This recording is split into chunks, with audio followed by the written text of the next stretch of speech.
When my mother texted, "I disown you, speak to my lawyer," I thought it was another manipulative outburst, but my quiet acceptance triggered a full collapse of her hidden secrets, and 7 days later, her desperate, shaking voice revealed the dark truth behind that message. My name is Murrin Avery, and I used to believe every family had cracks, but mine felt like it was held together with invisible tape, the kind that pretends to hold but gives up the moment you breathe too hard. Yet I still tried to keep us together because I was the oldest daughter, the responsible one, the one expected to fix everything. Growing up, my mom, Rowena Avery, treated love like a currency. She gave it only when she needed something, withheld it when she wanted control, and used it as punishment when I dared to set boundaries, but I still kept giving, hoping she would one day choose to be a mother instead of a dictator.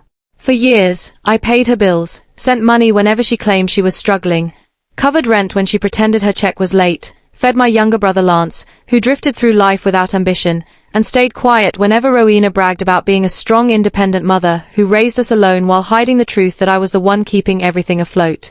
The breaking point came on a Thursday afternoon when she texted me out of nowhere. No greeting, no explanation, just a single cold message that made the room tilt. "I disown you. Talk to my lawyer." And at first I stared at it thinking it had to be a mistake. Maybe she sent it to the wrong person. Maybe she was angry about something small again, but then I read it a second time and felt something inside me go still. I replied with one word, soft and tired, "Okay." No argument, no begging, no explanations, just acceptance, and that single word must have shocked her because she didn't reply. She always expected me to fight for her approval, to justify myself, to apologize for sins I didn't commit, but this time I let silence answer for me. Within 2 hours, everything changed in the house she shared with Lance, because the moment I stopped paying, the cracks widened. She couldn't cover her car payment, her utilities bounced, the landlord posted a notice, and Lance kept calling me asking why I stopped helping, acting like he wasn't a grown man capable of working, acting like I owed them my entire life. 1 week after her message, at exactly 10:17 p.m. on Sunday, Rowena called me, her voice shaking, her words tripping over each other.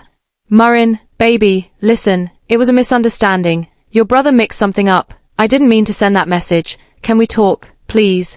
But something felt off. Her fear wasn't about losing me, it was about losing the benefits of having me. I told her calmly that I needed space, that she made her choice, and she suddenly broke down crying. Not soft tears but loud dramatic sobs, the kind she used whenever she wanted sympathy.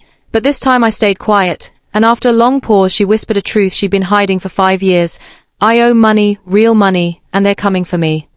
She confessed everything in one breathless rush. She'd taken out loans in my name using documents she stole from my old bedroom. She'd been gambling online late at night. She'd lied about job losses, lied about medical bills, lied about needing help for Lance, and she was convinced the only way to escape responsibility was to legally cut ties with me so the debt collectors wouldn't come for her. My knees almost gave out, because while I'd been sacrificing sleep, dreams, and peace trying to carry her, she had been slowly sinking our entire family with secrets, and for the first time I felt something stronger than heartbreak. I felt clarity, piercing and cold like a knife slicing through fog.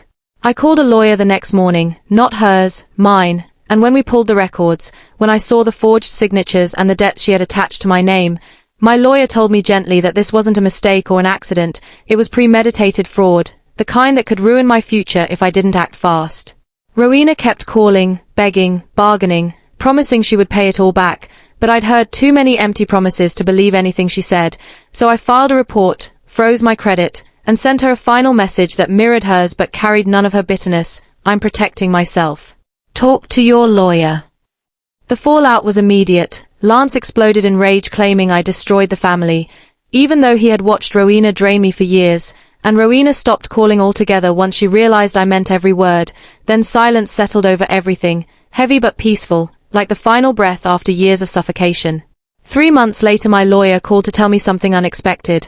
One of the lenders investigated the stolen identity claim, confirmed the fraud, and because the signature didn't actually match mine, the debt was erased from my record and transferred back to the original applicant, Rowena, meaning the consequences finally fell exactly where they belonged.